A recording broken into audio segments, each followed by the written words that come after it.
Lina's laughter danced through the small kitchen, warm and golden like the morning sun. Her mother was baking cinnamon rolls again, her father's favorite, and the smell clung to every corner of their modest home. Outside, birds chirped like they were trying to keep up with her humming.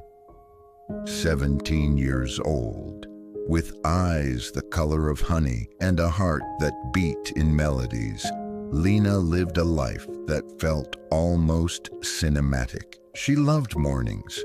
They were like blank sheets, and she scribbled her dreams onto them without hesitation. Her world was simple. Her mother, Anna, taught piano from home, her fingers always smelling faintly of coffee and sheet music. Her father, Caleb, was a school bus driver with a contagious smile and a laugh that made strangers chuckle without knowing why. And then there was Jonas.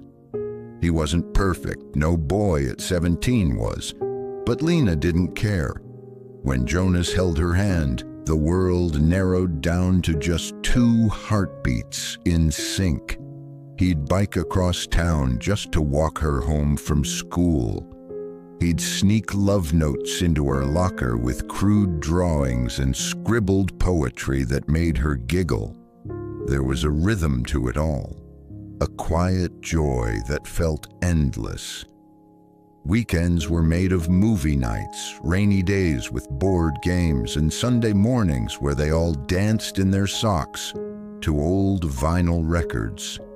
Lina would sometimes record the sound of her parents laughing just to replay it at night.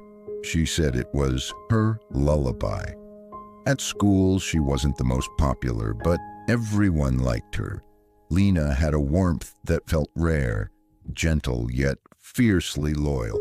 Teachers adored her, classmates trusted her, and the world, for all its chaos, seemed to treat her gently. But gentle things break the loudest. It was a Tuesday when the world shifted, the kind of Tuesday that begins like any other, overcast, quiet, unassuming. She was late getting out of choir practice.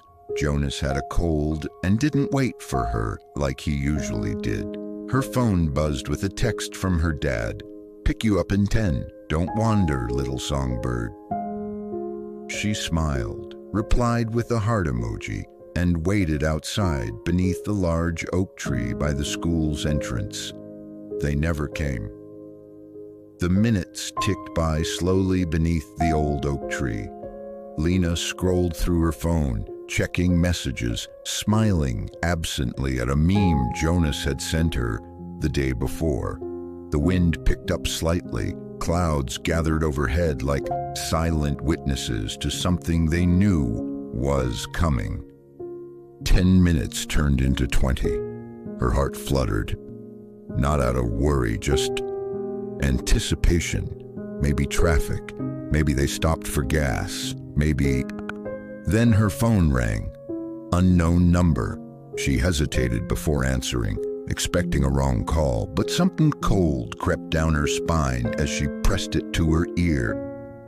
A voice, sharp, clinical, and wrong in every possible way, said, "Is this Lina Elwood? I'm calling from St. Mary's General Hospital. There's been an accident." Time lost all form after that. Someone else must have taken her body to the hospital. Her legs didn't remember the steps. Her hands didn't register the cab door. She only remembered how white everything looked when she arrived. Too white, too sterile. Like someone had bleached reality. She ran down the hallway. Voices chased her, but none made sense. A nurse tried to stop her, but she slipped past, heart screaming louder than her mouth ever could. They were in room 304. The door was open. Her father, her strong, silly sunshine father, lay unnaturally still. His face was covered. Blood had dried beneath the sheet. One arm dangled lifeless from the gurney. Her mother, her soft, musical morning song mother, was beside him, her chest rising and falling in shallow gasps. Machines blinked with indifferent rhythm. Tubes twisted like vines. Her head was bandaged, her hands scratched. The nurse told Lina they didn't suffer much. They lied. Lina clutched her mother's bruised hand and whispered, "Please, I need you." Her mother opened her eyes for just a second, and in that second, Lina saw everything: fear, pain, regret, and then nothing. A long beep swallowed the room. The nurse screamed for help. A doctor rushed in, but Lina already knew. The world had ended, quietly, unapologetically. The funeral was held 5 days later in a rain that felt staged. Jonas stood beside her, awkward in his black jacket. People came and left. Friends hugged her. Teachers cried. Neighbors mumbled sympathies she couldn't hear. She didn't cry. Not once. Tears are for people who still believe something can be fixed. That night, she sat in the hallway outside her bedroom, still dressed in black. Jonas brought her tea. It went cold in her hands. He tried to speak, tried to say something comforting, but all Lina could hear was the memory of that heart monitor, that long, empty scream of finality. She no longer believed in mornings, not anymore. It was 2 months after the funeral. Lina had started walking home from school alone. Jonas still checked on her now and then, but something in his presence had changed, grown distant, brittle, like a window you know will shatter if you touch it. One day, the sky was darkening, the world falling into that strange silence that comes just before something terrible. Lina had stayed late at school, finishing a project no longer important to anyone but herself. She needed distractions, any reason to delay going home to an apartment too quiet. She took the alley behind the school. She always had. It was faster, familiar. But that night, something felt wrong. Footsteps echoed behind her, too many, too close. She turned, and before her breath could leave her throat, they were on her. 3 of them, maybe 4. She couldn't remember their faces, only pieces. A tattoo on a neck, laughter that felt like broken glass, the reek of alcohol and sweat, a heavy boot slamming her into the ground, gravel slicing into her skin. Her scream was cut off by a fist. They pinned her down. One held her wrists. Another whispered filth into her ear. She kicked, she clawed, but her voice, it stayed trapped in her chest. And then they tore her world apart, not with a knife, not with fire, but with touch, with weight, with the sickening rhythm of bodies that didn't care she was human. Each second became a scream inside her mind, each breath a betrayal. She left her body, floated above it. She watched the girl below, eyes wide, unblinking, mouth trembling with soundless horror. She watched them ruin her. It wasn't just the pain, it was the silence. It was how they laughed. It was how the sky above didn't change. It was how no one came. When it was over, one of them zipped his jacket and muttered, "You didn't even fight that hard. Thought you'd be tougher." Another threw a crumpled cigarette at her before they disappeared into the shadows. Lina lay still. Her clothes were torn. Her skin was bleeding. Her soul had no weight anymore. She didn't cry that night. She couldn't. She walked home in silence, washed her body until it burned, scrubbed her skin until she bled. But the filth was inside. 3 days passed before she found the courage to tell Jonas. They met in the same park where they used to hold hands, where they first kissed. She was shaking when she said it. Her voice was flat, like it belonged to someone else. Jonas stared at her. His expression changed, first shock, then pity, then something colder. Disgust. "So they took that from you?" he asked quietly. Lina's heart cracked. "I didn't want it to happen," she whispered, needing him to understand. Jonas looked away. "I know, but I don't know how to be with you now." Those words, more brutal than fists, colder than the ground where her parents were buried. "You're not the same anymore," he said. "And maybe I'm not strong enough to pretend we can go back." And then, just like that, he left. He didn't hug her, didn't say he was sorry, didn't look back. That night, Lina wrote one sentence in her journal: "Even the living have left me." By dawn, she was already on the rooftop. They said Lina jumped because she was broken, because she had lost everything, because some girls just don't survive. They were wrong. She jumped because Jonas watched her do it and chose not to stop her. It was late. The rooftop of her apartment building was quiet, rain pooling on the concrete like a black mirror. Lina stood at the edge, her soaked white dress clinging to her fragile frame. She didn't cry. There were no tears left. Only silence. Only sky behind her, footsteps. She turned, her eyes meeting Jonas's. He had followed her. He had time. "Jonas," she whispered, almost a plea. "Do you still love me?" He didn't move, didn't speak. The wind howled. I can't be here anymore," she said, voice trembling. "But if you hold me now, maybe I won't jump." Jonas looked at her. His face was calm, too calm. And then he said, "Maybe it's better this way." Lina froze. Her breath caught. "What? You're not who you were anymore, Lina. You died the night they touched you. This version of you? I don't know how to love her." And then he turned his back, walked away. Not a word, not a goodbye. He never looked back. Behind him, a sound, a body slicing through air, then the dull crack of bone against pavement. He didn't stop walking. He told himself it was mercy. He told himself it wasn't his fault. He told himself she was already gone. But Lina remembered. It began with the air. Cold pockets of breathless wind started appearing in Jonas's apartment. Lamps flickered for no reason. He would wake in the middle of the night, soaked in sweat, heart racing, always after the same dream.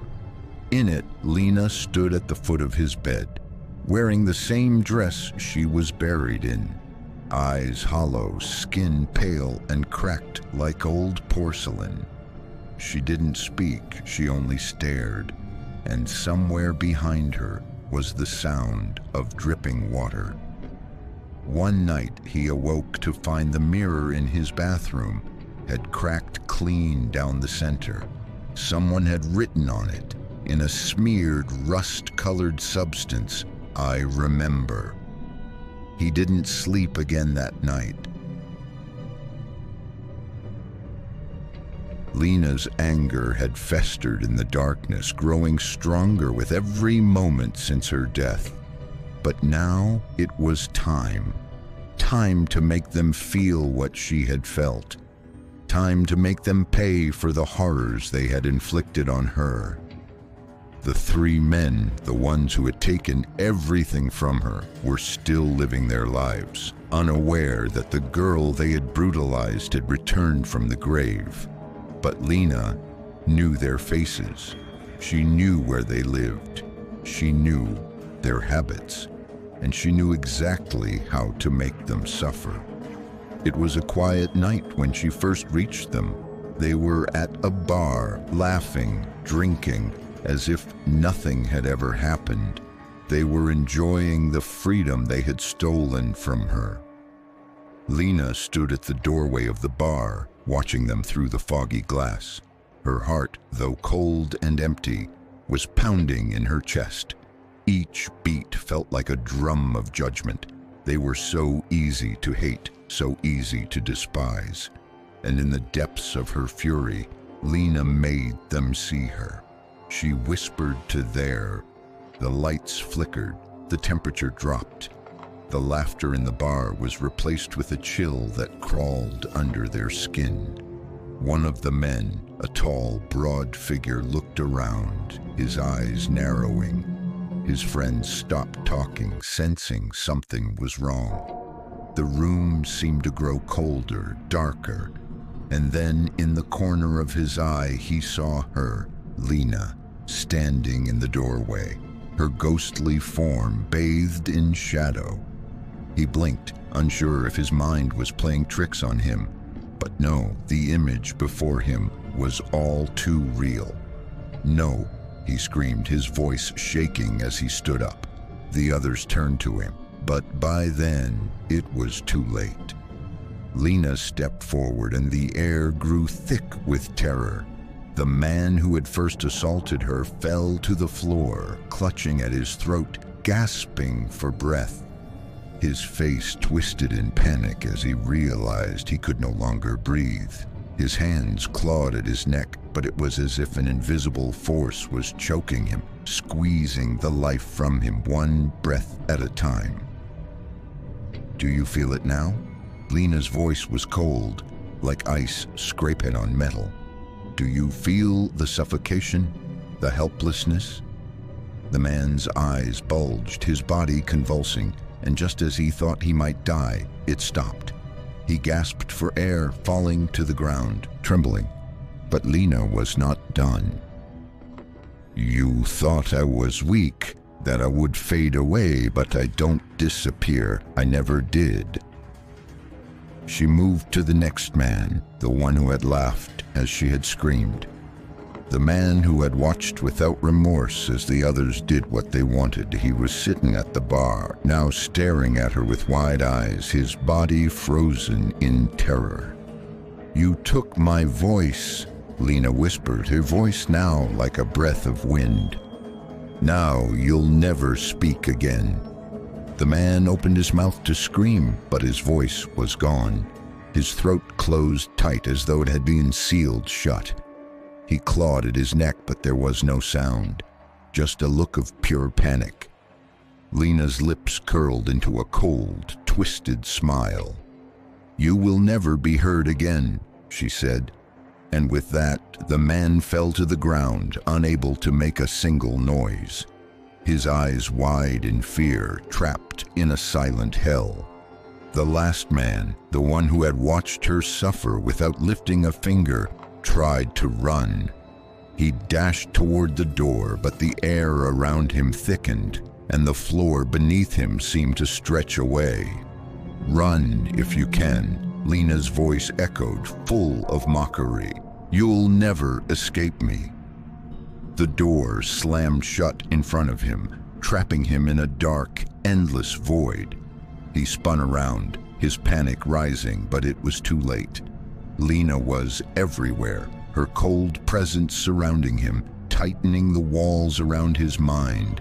He was trapped in an infinite maze of his own fear. His eyes bulged as the reality of what was happening set in.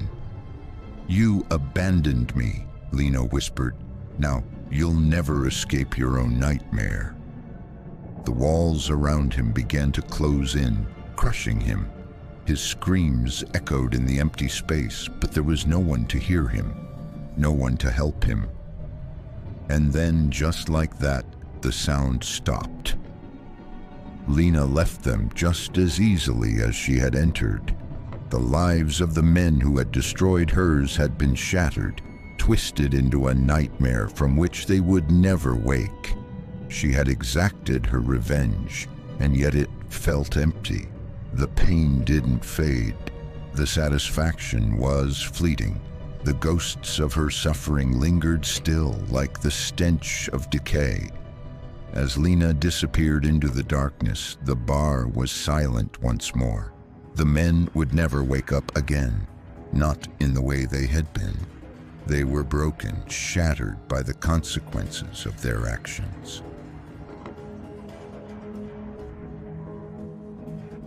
And now, so would Jonas. It started small, whispers under his bed at night, cold breath on the back of his neck. He'd wake up choking, water flooding his lungs. A piano playing far away, same notes over and over, off key like a lullaby for the damned. Some nights he'd find mud on his bedroom floor, handprints, small, feminine, soaked in rainwater, and always her voice whispering the same question. Why didn't you save me? Jonas tried everything. He burned her things, moved apartments, drank until he couldn't see straight. But she followed. She didn't want to haunt. She wanted to undo him. One night, he found himself back on that rooftop, sleepwalking, or maybe summoned. The rain fell just like it did that night, and she stood where she once stood. But this time, she didn't fall. She turned. Half of her face was shattered, bones exposed like porcelain doll fragments. One eye dangled, pulsing with rage. Her mouth twisted in a smile that didn't belong to the living. You didn't catch me, Jonas. You let me die. He dropped to his knees. I'm sorry, he sobbed. I was scared. I didn't know. You knew. She stepped closer. And now, you'll know what it feels like. To fall, to break, to be left behind. She didn't push him. She didn't need to. The wind did, but Jonas didn't die. He woke up in his bed, drenched in rain.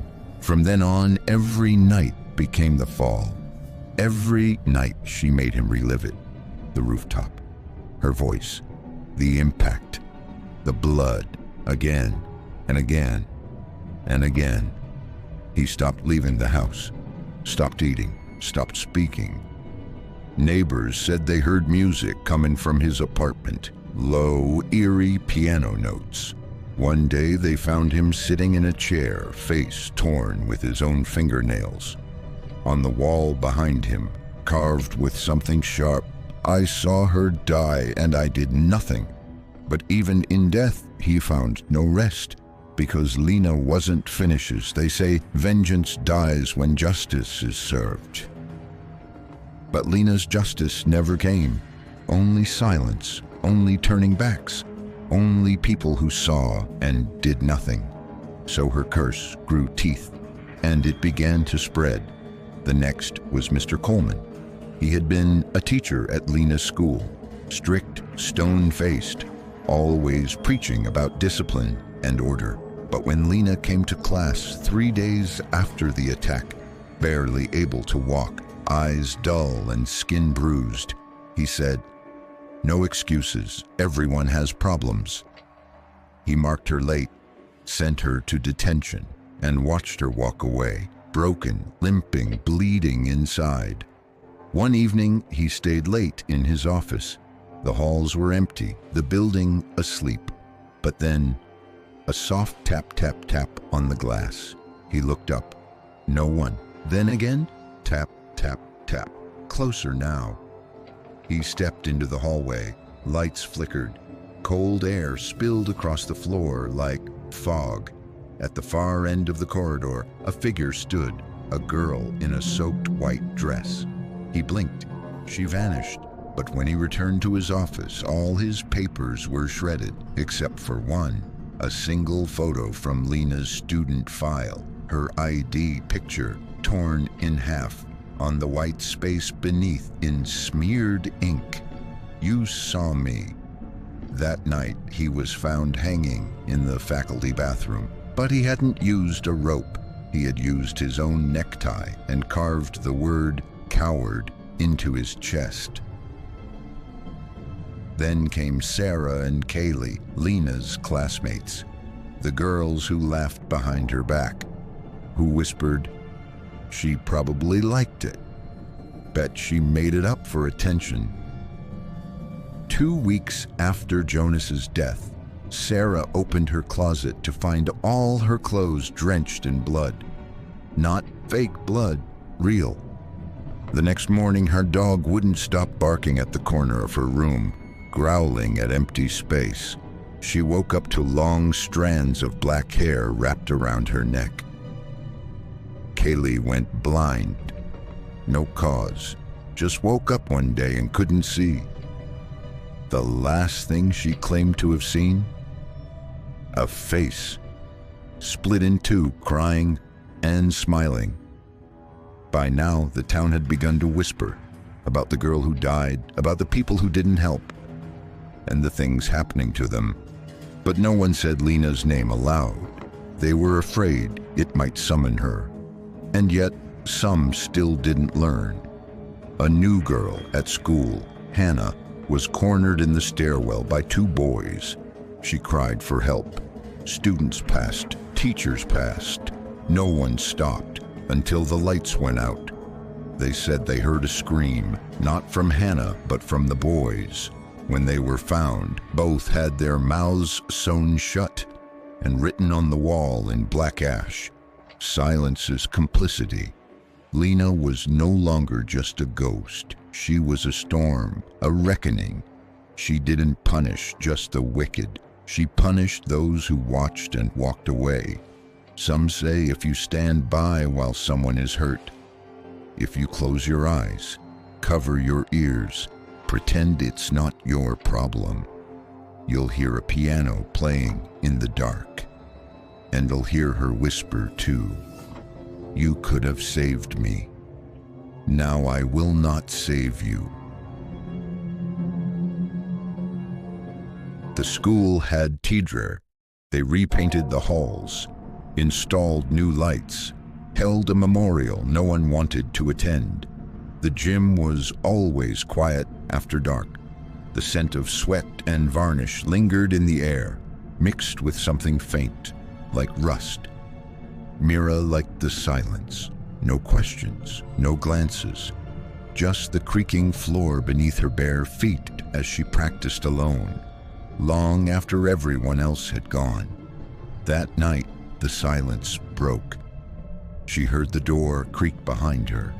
The lights above flickered once, then died. And when the emergency lights clicked on, Lina was standing across the court, wet, still in the school uniform from that night, hair clinging to her bloodied face, her wrists wrapped in soaked bandages. Mira froze. "Lina." But Lina didn't speak. She glided across the floor like mist. Then her voice echoed, distant and cold. "Why did you pretend to care?" Mira's throat tightened. "What are you talking about?" Lina raised her hand, and suddenly the walls of the gym bled. Visions flashed around them like projections. Mira and Jonas talking behind the music hall. Mira placing a hand on his arm, whispering, "You deserve someone, a hole." Jonas staring at her, silent. Mira stumbled back, horrified. "No, Jonas made his own choices. I didn't mean—" "You planted the doubt," Lina hissed. "You made him see me as broken." Mira tried to run, but her shoes stuck to the gym floor, now covered in a thin layer of blood. Lina was inches from her face now. Whispers poured from her mouth, not words, but the sound of sobbing, screaming, begging. "I died with your voice in my head." Suddenly, Mira was flung backward by an unseen force. She crashed into the bleachers, gasping. "You think I only came for Jonas?" Lina whispered. "No, please." Mira's voice cracked. "I was just a kid. I didn't think it would matter." Lina's eyes burned red. "You were the final crack in me, and now I'll return the pain. Note for note." She lifted her arm, and the gym lights exploded. The light from the emergency lamps cast long, eerie shadows over the basketball court, where Lina stood like a dark reflection. Mira's heart pounded in her chest, her breath shallow and fast. She knew she couldn't run from this, not anymore. The weight of everything she had tried to hide, the guilt, the betrayal, the truth, pressed down on her with suffocating force. Lina's eyes burning with anger and pain, fixed on Mira. The air between them crackled, heavy with the tension of old wounds. "You don't understand," Lina said, her voice hollow but cutting. "You think you're innocent? You think you can hide from the truth? You were the one who made him doubt me. You were the reason he walked away." Mira recoiled. The words hit harder than any physical blow. She had tried to convince herself that she wasn't at fault. She had tried to tell herself that Jonas had made his choice. But deep down she knew the truth. Her quiet words, her actions, her presence in his life, they had all contributed to the fracture. Then Lina raised her hand, and the floor beneath them began to tremble. Blood seeped from the cracks in the wooden floorboards, pooling in front of Mira's feet. "Feel it," Lina commanded. "Feel the isolation, the loneliness, the suffocating silence of being abandoned." Mira tried to step back, but the blood seemed to hold her in place. It crawled up her legs, cold and sticky, as if the very floor was drawing her into its depths. "You never cared enough," Lina continued. "Not until it was too late." The room began to twist. The walls bent and warped like they were alive, closing in on Mira. She could see Jonas now, not as she had known him. His face was expressionless, cold, his back turned to her. He wasn't looking at her. He wasn't reaching out. And then the walls shattered. Mira was back on the rooftop again, the cold wind biting at her skin. She was standing at the edge, staring into the abyss below, and this time, Lina wasn't there to save her. "This is what it feels like," Lina's voice echoed. "This is what it feels like to be left behind, to be forgotten." Mira's chest tightened, her breath caught in her throat. "I'm sorry," Mira whispered, her voice breaking as she sank to her knees. Lina said nothing, but then a single tear fell from her ghostly face. "You understand now, don't you?"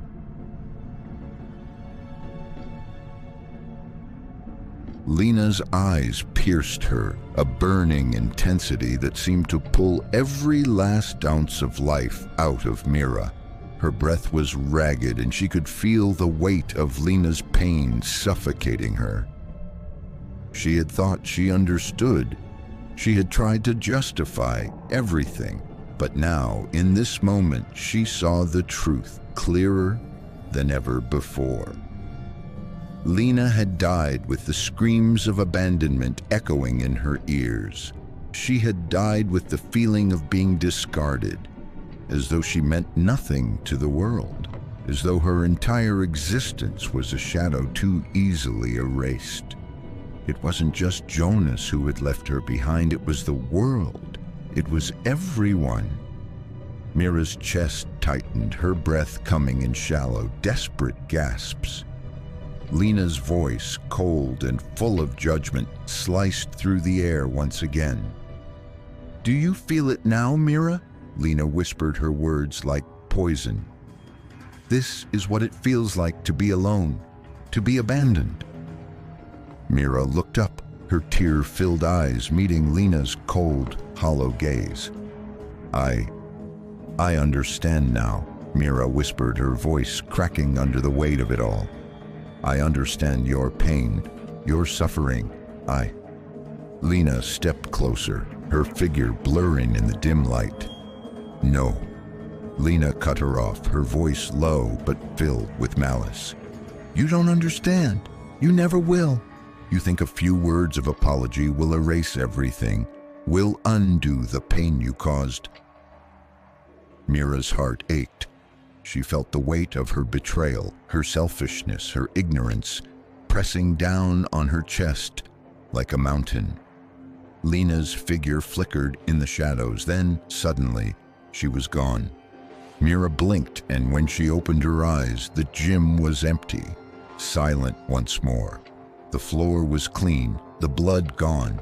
The air had returned to its stillness, but it wasn't over. "You will never escape it," Lina's voice echoed in the darkness, "because you, just like him, will always leave me behind." Mira's body trembled, her knees buckling as she collapsed to the floor. "You wanted to understand my pain?" Lina's final words came, distant yet haunting. "Then carry it with you forever." And with that, everything went black.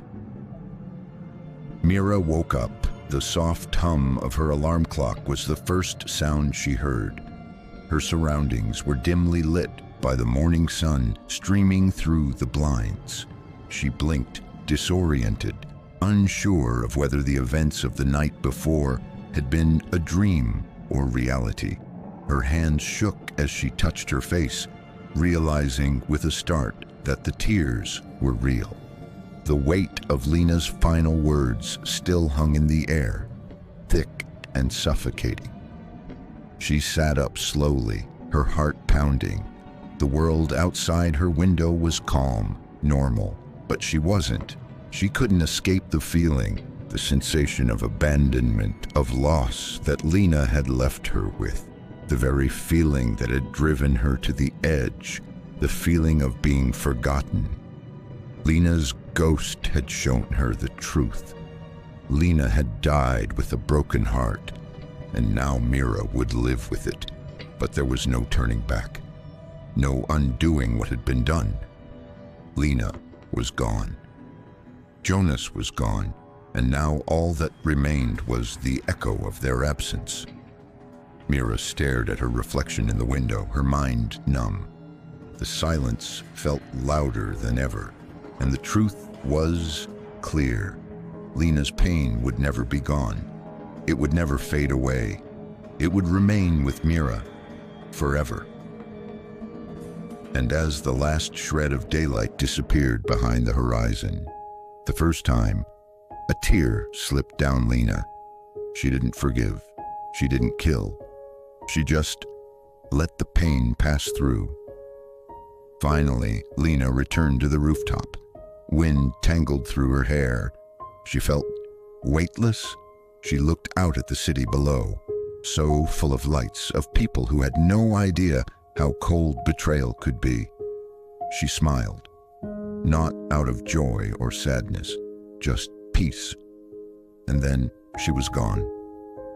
Some say that on stormy nights, if you pass that rooftop, you can still hear a soft, distant melody, the one Lina used to hum when she was alive. And if you've ever betrayed someone, if you've ever walked away from someone who needed you, then beware, because Lina is still out there, waiting you.